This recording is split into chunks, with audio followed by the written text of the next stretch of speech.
saya tidak mengerti. Semua ilmu langka sudah kuserap. Ilmu Dasendria, ilmu Rengka Gunung, ilmu Halimun, dan sekarang ilmu Malih Rupa. Tapi, kenapa aku selalu gagal membunuh Angling Dharma, Bibi? Terus terang saya sering kebingungan mau menggunakan jurus yang mana. Kalau untuk ilmu kanuragan, saya lebih cocok menggunakan jurus Bulingsir. Sementara untuk kadikjayaan, saya lebih suka memakai ilmu Rengka Gunung. Di awal episode ini, kita langsung menuju pada Sudawirat dan Lokahita yang di saat itu sedang bermalam di sebuah hutan yang cukup lebat. Mereka berdua sedang membicarakan tentang kegagalan yang selalu mereka alami ketika bertarung melawan Prabu Angling Dharma. Terakhir kali kegagalan mereka adalah ketika menghadapi Prabu Angling Dharma di hutan Bojanegara bersama dengan Nyai Durgandini yang hingga kini tidak mereka ketahui keberadaannya. Sebab di saat itu mereka hanya bisa menyelamatkan diri masing-masing. Namun Sudawirat mengetahui kalau gurunya itu terkena ajian Rengkah Gunung Suliwah yang dirasuki oleh roh Eyang Suryapati. Kini sejenak kita tinggalkan mereka berdua dan kita langsung menuju pada Malwapati, di mana di saat itu Suliwah sedang bercerita kepada Nyai Sintawati bahwa Eyang Suryapati melawan Durgandini dengan ajian Rengkah Gunungnya. Yang ternyata adalah bukaan dari ilmu Rengkah Gunung. Dan ketika Durgandini mengeluarkan aji Rengkah Gunung, tanpa sadar, saya pun melakukan hal yang sama. Saya baru menyadari ketika dua kekuatan itu beradu dan mengeluarkan bunyi ledakan yang sangat keras. Tubuh saya terpental, Nyai Dewi. Terpental? Saya sempat melihat Durgandini luka parah. Rupanya dia terpental sangat jauh. Tapi dia masih bisa melarikan diri, Nyai Dewi. Saya menyesal. Ya, Suliwah bercerita tentang pertarungannya di Bojanegara dengan Durgandini. Nyai Sintawati pun kesal dan menyesal ketika ia tahu bahwa Durgandini masih bisa kabur setelah terkena ajian Rengkah Gunung. Ia seperti merasa berdosa karena sampai saat ini ia masih belum bisa membunuh wanita setan tersebut. Padahal ia sudah berjanji kepada suaminya bahwa ia akan membalaskan kematian suami dan putrinya. Bongo pun kemudian membesarkan hati Dewi Sintawati dengan mengatakan bahwa yang penting Durgandini telah tewas karena ajian Rengkah Gunungnya sendiri. Tapi Nyai, yang penting musuh kita yang sangat berbahaya itu sudah tewas toh. Siapapun yang melakukan ya tidak jadi soal toh. Iya, tapi saya hanya merasa kurang puas. Kini kita kembali lagi kepada Sudawirat dan Lokahita, di mana pada saat itu pengembaraan mereka telah sampai pada sebuah tempat yang tidak asing bagi diri mereka. Karena di tempat itu, Sudawirat pernah membantai para tetua perguruan golongan putih dalam gladi kanuragan yang diadakan oleh perguruan Jagat Saksana. Sudawirat pun kemudian mengatakan kepada Lokahita jika dirinya ingin menaklukkan kembali perguruan Jagat Saksana, dan setelah itu ia akan menjadi guru besar di sana. Pembicaraan mereka ternyata didengar oleh seorang tukang rumput yang ternyata adalah salah seorang dari murid perguruan Jagat Saksana sendiri. Ia pun kemudian langsung berlari menuju perguruannya. Sedangkan di perguruan tersebut kini sedang berjalan latihan rutin seperti biasanya yang dipimpin oleh Empu Kro dan Nala sebagai pimpinan perguruan saat ini. Tukang rumput yang kemudian telah sampai pun langsung melaporkan kabar buruk yang baru saja didengarnya. Ada apa? Pendekar iblis itu datang lagi. Pendekar iblis yang mana? Anak muda yang membunuh Mahaguru Labdajaya, Empu Papaka, Empu Nandaka, dan Empu Wikar. Waktu gladi kanuragan dulu, Guru. Ya!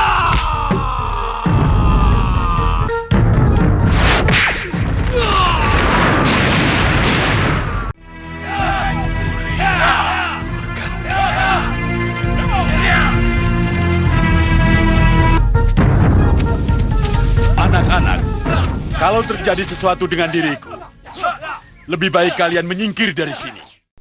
Empu Kro dan Nala pun begitu terkejut dan marah ketika ia tahu orang yang dimaksud adalah murid Durgandini.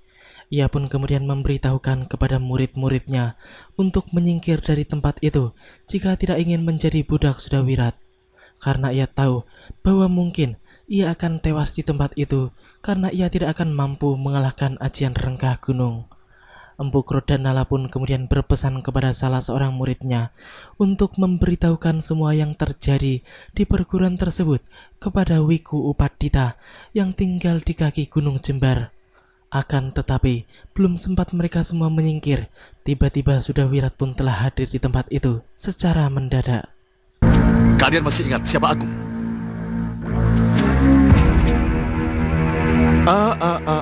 Aku akan mengingatkan kalian. Yang mengalahkan 4 mahaguru kalian adalah aku. Sekarang apa lagi maumu? Kalian sudah mengenal kehebatanku. Sekarang aku menawarkan diri untuk menjadi mahaguru kalian. Kalian akan kugembleng menjadi pendekar-pendekar yang sakti. Tidak seperti guru kalian yang hanya menyandang nama besar, tapi kebisaannya seperti ayam sayur. Perkataan Sudawirat jelas membuat panas kuping Empu Krodhanala. Pimpinan perguruan jagat saksana itu pun menjelaskan bahwa ilmu mereka tidak hanya tentang olah kanuragan, namun juga welas asih. Hal itu kemudian justru membuat Sudawirat marah besar. Ia merasa bahwa semua ilmu kanuragan adalah untuk mengalahkan lawan dan meraih kemenangan. Namun Empu Krodhanala mengatakan bahwa kemenangan bukanlah tujuan mereka. Mendengar semua itu, Sudawirat pun kemudian langsung menantang guru perguruan jagat saksana tersebut untuk membuktikan kesaktiannya, sehingga pertarungan pun tidak dapat dihindari lagi. Di awal-awal, jurus mereka pun tampak berimbang karena memang Empu Krodhanala memiliki ilmu yang cukup tinggi. Namun kemudian Sudawirat mengubah permainannya. Ia pun langsung menggunakan ilmu barunya, yaitu ilmu malih rupa, sehingga membuat Empu Krodhanala kesulitan untuk menghadapinya. Namun ia tahu kalau lawannya menggunakan ilmu malih rupa.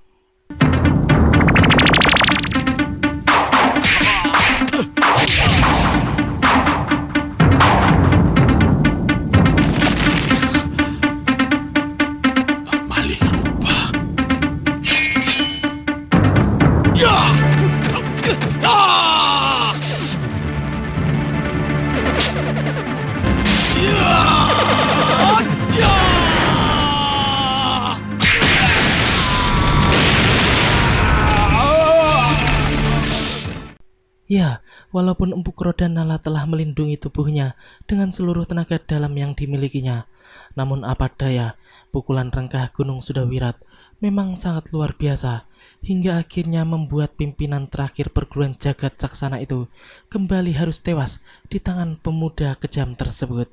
Kini Sudawirat pun mencoba untuk mengambil alih perguruan dengan mengancam murid-murid jagat saksana agar mau mengikuti perintahnya. Namun ternyata murid-murid perguruan tersebut justru melakukan serangan guna membela perguruan mereka.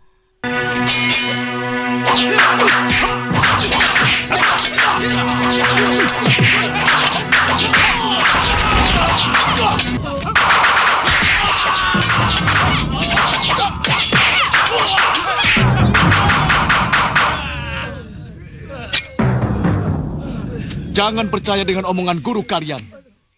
Sudawirat pun kembali membujuk murid-murid jagat saksana agar mau mengikuti semua perintahnya dan menjadikannya sebagai guru besar perguruan tersebut. Ia pun menjanjikan akan mengajarkan semua jurus-jurus andalannya jika mereka mau mengangkatnya menjadi guru, sehingga secara terpaksa orang-orang itu pun mau mengikuti kemauannya, sebab mereka juga tidak ingin mati sia-sia dan menjadi ladang pembantaian bagi pemuda kejam tersebut. Saya sudah berunding dengan kawan-kawan. Kami bersedia mengangkat Tuan sebagai Mahaguru. Aku akan membuat kalian ditakuti. Meski nama kalian Coro sekalipun. Apa arti sebuah nama? Betul, Guru. Kini kita menuju pada sebuah gua yang dihuni oleh para dedemit cebol. Dan di saat itu, mereka tampaknya sedang membawa seseorang yang baru saja mereka temukan di tepi hutan. Dan tampak jelas kalau orang tersebut adalah sesosok Durgandini yang terluka parah akibat pukulan rengkah gunung Pangeran Suryapati. Para dedemit cebol jelek itu pun mau menyelamatkan Durgandini karena mereka tahu kalau wanita itu adalah wanita jahat dan bersifat kejam sama seperti mereka. Cepat cari obat. Siapa dia, Pak Ketua? Di golongan manusia, dia ini ratunya kejahatan. Ngerti? Cepat cari obat. Baik, Pak Ketua. Di sisi lain, tepatnya di kerajaan Malwapati, tampak Ratri Pramudita sedang bertanya kepada para prajurit tentang keberadaan adiknya, yaitu Arum Kemangi. Para prajurit itu pun kemudian langsung mengantarkannya ke tempat Suliwah, karena yang mereka tahu adalah bahwa Arum Kemangi adalah kawan tabib muda tersebut. Di saat itu adalah menjadi pertemuan pertama antara Suliwah dan Ratri Pramudita, dan tampaknya mereka saling mengagumi satu sama lain. Entah apa yang ada di dalam hati mereka. Tuan, Oh iya. Arum Kemangi meninggalkan Malopati setelah Empu Asya dan Empu Gangsa muncul kemari. Mengatakan kepada Bongo, bantu saya. Bongo mengatakan dia pergi ke Dharmasraya atau ke Ligo. Setelah mendapat kabar dari Suliwah tentang keberadaan Arum Kemangi, Ratri pun kemudian hendak berpamitan. Namun Suliwah dengan cepat mencegahnya karena di tempat itu masih ada tempat kosong bekas Arum Kemangi, sehingga ia menawarkan tempat itu kepada tamunya tersebut. Kini kita kembali lagi kepada Durgandini yang di saat itu sedang diobati oleh para jin cebol. Tampaknya mereka benar-benar mampu menyembuhkan Durgandini yang terluka parah itu dalam waktu yang sangat singkat. Bahkan luka-luka di tubuh wanita kejam tersebut pun hilang seketika dan kembali seperti sedia kala.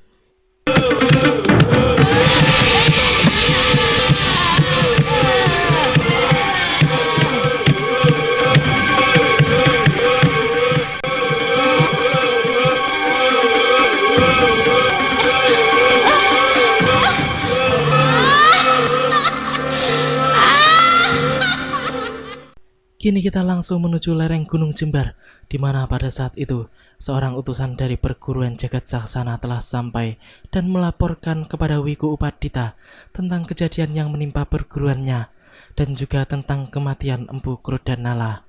Sang Wiku pun begitu terkejut mendengar laporan dari salah seorang murid sahabatnya tersebut. Ia tidak menyangka jika Empu Krodhanala akan tewas secara mengenaskan seperti itu. Saya dulu memberitahu Wiku bahwa Empu Krodhanala tewas dibunuh pemuda yang dulu bunuh Mahaguru Labjaya dan Buwigar. Krodhanala tewas? Siapa yang menyuruhmu kemari? Guru Krodhanala sendiri sebelum tewas. Saya tidak mungkin akan mampu menghadapi pekan muda yang ilmunya sudah Lenungwi itu. Mau merebut kepemimpinan Jagat Saksana, Wiku. Dia ingin menjadi Mahaguru. Itu lebih berbahaya lagi. Dia akan lebih mudah menebarkan watak-watak jahatnya kepada semua murid-muridnya. Ya, Wiku Upadita tampaknya merasa tidak mampu berbuat apa-apa, karena sebenarnya ia juga sudah tidak ingin ikut campur tentang dunia luar. Setelah beberapa tahun ini, ia mengasingkan diri di lereng Gunung Jembar. Akhirnya sang Wiku pun menulis sebuah surat untuk meminta bantuan kepada murid-murid sekaligus cucu-cucunya yang saat ini tengah mengembara, dan ia berharap mereka mampu menghadapi pendekar kejam tersebut. Setelah selesai menulis, sang Wiku pun segera menyerahkan gulungan surat tersebut untuk diserahkan kepada murid Jagat Saksana yang siap menjadi pengantar surat penting tersebut. Cucuku mengabdi di Kalinggapura. Kamu bisa tanyakan kepada prajurit atau bayangkara di sana. Namanya Aditya. Aditya. Mudah-mudahan mereka bersedia membantu perguruanmu. Baik, Wiku. Kalau begitu saya pamit dulu. Mohon doa restu, Wiku.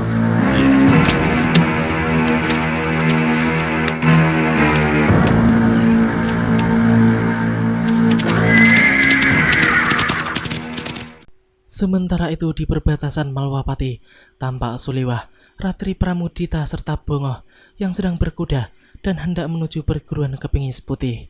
Sedangkan di perguruan Kepingis Putih sendiri tampak sedang kedatangan Pangeran Magura, adik dari Pangeran Kinkin yang dahulu tewas di tangan Pati-Pati Kematrim. Pangeran Magura yang telah mempengaruhi Arum Kemangi itu pun kini kembali sedang berupaya mempengaruhi murid-murid perguruan kepengis putih setelah Arum Kemangi sadar dan tidak berhasil membunuh Batik Madrim. Tak lama kemudian, datanglah Empu Ayusha dan Empu Gangsa yang langsung mempertanyakan tentang keberadaan pangeran tersebut di tempat itu. Mau apa lagi Pangeran Magora? Tuan telah merusak pikiran keponakan saya, Arum Kemangi. Saya tidak mengerti maksud Empu. Apakah menceritakan kejadian sebenarnya bisa merusak pikiran seseorang? Padahal kenyataannya memang begitu. Tapi yang Tuan ceritakan tidak jujur. Tuan mengatakan bahwa Patih Batik Madrim telah melakukan kelicikan. Padahal yang terjadi adalah sebaliknya. Apa itu tidak merusak? Saya tidak mengerti. Kenapa Empu lebih memihak Patih Batik Madrim yang sombong itu? Ya, inilah Pangeran Magora yang telah mempengaruhi Arum Kemangi dengan fitnah-fitnahnya sehingga gadis itu berani melawan Patih Batik Madrim. Kini ia berani membantah Empu Gangsa yang jelas-jelas mengetahui dan melihat dengan mata kepala sendiri kalau Empu Katina telah melakukan kelicikan terlebih dahulu terhadap Patih Batik Madrim. Pangeran Magora pun menghina Empu Gangsa dengan mengatakan bahwa sang empu tidak punya nyali menghadapi Batik Madrim. Padahal justru dirinya sendiri yang tidak berani berhadapan langsung dengan Mahapati Malwapati itu, sehingga menjadikan Arum Kemangi sebagai alat untuk melampiaskan dendamnya. Darah Pangeran Kingkin adalah darah seorang kesatria sejati yang tumpah dalam pertarungan yang jujur dan adil. Jadi tidak perlu ada dendam. Lalu, bagaimana dengan Empu Katina yang mati secara mengenaskan? Betul. Darah Empu Katina tumpah karena kelicikannya. Darah seperti itu juga tidak patut dibasuh dengan apapun. Dia tewas sebagai pembokong. Perbuatan yang paling dikutuk oleh seluruh dunia kependekaran. Pangeran Magora langsung pergi dari tempat itu setelah kalah omongan dengan Empu Gangsa. Tampaknya Pangeran licik itu sangat sakit hati dengan Empu Gangsa karena tidak pernah setuju dengan pendapatnya. Tidak lama setelah kepergian Pangeran Magora, datanglah Ratri Pramudita bersama dengan Suliwa dan Bongoh. Ia pun kemudian langsung melaporkan kepada Empu Ayusha kalau Arum Kemangi sedang berkelana menuju Legor untuk menenangkan hati. Setelah itu, Ratri pun segera memperkenalkan Suliwa dan Bongoh kepada kedua gurunya, walaupun sebelumnya Suliwa telah mengetahui kedua tetua perguruan kepengis putih itu ketika melerai pertarungan antara Batik Madrim dan Arum Kemangi di Malwapati. Mari, silakan. Mari. Saya pernah bertemu dengan Eyang dan Paman Empu di Malwapati kan? Ya, saya ingat. Kamu temannya Arum Kemangi. Benar, Pak. Betul. Kami 3 serangkai pembasmi kejahatan, Bu. Aduh. Bagus itu. Membela kaum yang lemah itu perbuatan yang mulia. Dapat lagi. Aku benar-benar kecewa dengan sikap Empu Gangsa. Di malam itu, Pangeran Magora dan para pengikutnya, yang tak lain adalah para anggota murid dari perguruan kepengis putih, sedang membicarakan tentang Empu Gangsa yang dianggapnya selalu memihak kepada Batik Madrim. Mereka pun kemudian berencana untuk menolak dilatih oleh Empu Gangsa dan memilih Ratri Pramudita untuk dijadikan sebagai guru besar mereka, sebab gadis itulah satu-satunya yang memiliki ilmu hampir setaraf dengan Empu Ayusha, guru besar perguruan kepengis putih. Sedangkan para murid yang tidak setuju dengan Pangeran Magora pun kemudian melaporkan rencana pangeran tersebut kepada Ratri Pramudita dan Suliwa. Ratri pun langsung menyatakan bahwa semua itu adalah akal-akalan Pangeran Magora untuk mengadu domba mereka. Keesokan harinya, Ratri dan Suliwa pun langsung menyatroni kediaman Pangeran Magora untuk mencoba menyelesaikan persoalan. Tuan Pangeran, apa yang Tuan lakukan pada padepokan? Kami sudah menentukan sikap nih. Kami ini nih, atau Nini Kemangi yang mengajar kami. Karena Empu Gangsa terlalu pengecut. Dia tidak pantas untuk jadi seorang pelatih. Tidak bisakah Pangeran sedikit lebih sopan kepada seorang guru? Padepokan Kepengis Putih adalah padepokan merdeka. Bukan milik kadipaten, juga bukan milik pangeran.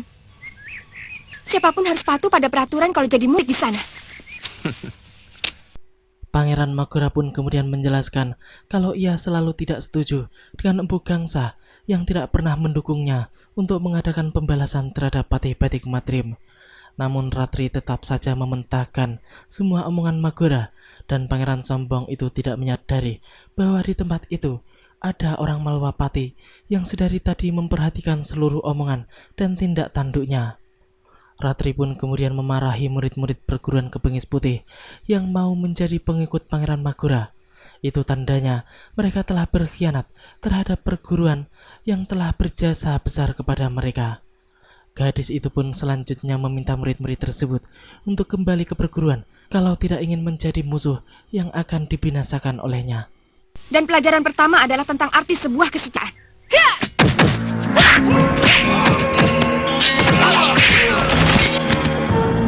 Murid yang tidak setia adalah pengkhianat yang paling busuk.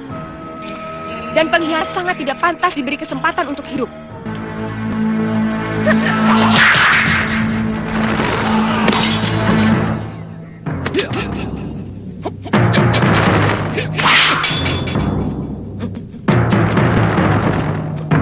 Hei, siapa kamu? Ini urusan antar murid perguruan. Kamu tak berhak untuk ikut campur. Tidak pantas seorang ksatria melakukan kelicikan seperti itu, Pangeran. Dan hanya seorang pengecut yang menggunakan pasir beracun untuk menyerang lawannya. Ya, Suliwah pun kini membantu Ratri untuk menghadapi Pangeran Magora. Pertarungan keduanya pun berjalan sangat menarik. Namun tampak jelas bahwa Suliwah sangat menguasai jalannya pertarungan tersebut.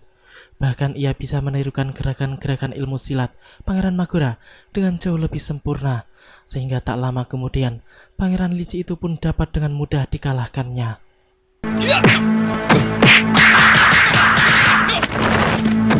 Saya ingin tunjukkan jurus Kepengis Putih secara benar, karena jurus pukulan Tuan masih seperti bayi.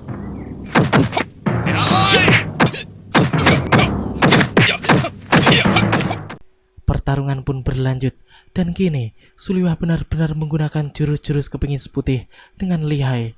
Di dalam hati Pangeran Magora tidak habis pikir dari mana lawannya itu memiliki ilmu yang sama dengan ilmu yang dikuasainya, bahkan terlihat jauh lebih sempurna.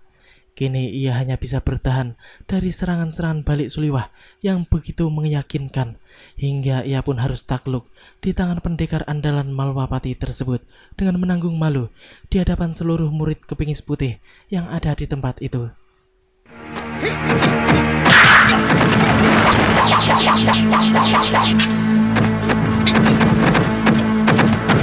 Cukup, Kakang. Ternyata kecepatan jurus kepinis yang pangeran kuasai masih jauh dari sempurna. Bahkan dengan mudah dikalahkan oleh orang lain. Oleh orang yang sama sekali bukan murid padepokan dengan jurus yang sama. Ratri pun kemudian kembali memperingatkan Pangeran Magora untuk tidak menghasut murid-murid perguruan Kepengis Putih, karena ia sendiri yang akan turun tangan jika ada yang berani berkhianat. Sedari tadi, Pangeran Magora pun tidak bisa berbuat dan berkata apa-apa, karena memang dirinya sudah kalah telak dan tidak mungkin bisa melawan kedua orang sakti di hadapannya itu. Kini ia hanya bisa mengangguk-angguk mengiyakan kata-kata Ratri, walaupun sebenarnya di dalam hati ia mengumpat habis-habisan karena mati kutu dan dibuat malu besar di tempat tersebut. Kalau Tuan berani menghasut murid-murid lagi, saya tidak akan segan menindak Tuan. Mengerti? Selamat tinggal. Temukan itu. Kami permisi, Pangeran.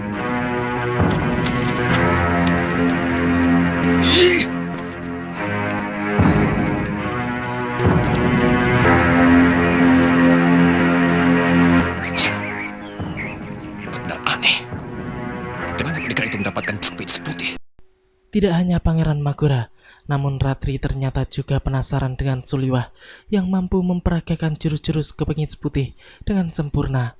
Ia pun kemudian mempertanyakan hal tersebut kepada Suliwah. Namun sebelumnya, ia telah mengetahui kalau ada ilmu yang bisa mengikuti ilmu apapun yang digunakan oleh lawannya, yaitu ilmu Desendria yang pernah diciptakan oleh Pangeran Suryapati, pimpinan sekaligus pemilik perguruan Sugaluh di kala itu. Eyang Guru sangat mengagumi Pangeran Suryapati yang menciptakan ilmu Desendria itu. Oh, iya. Saya belajar dari Empu Masyura. Dan Empu Masyura adalah putra dari Pangeran Suryapati. Cucu muridnya. Pantas.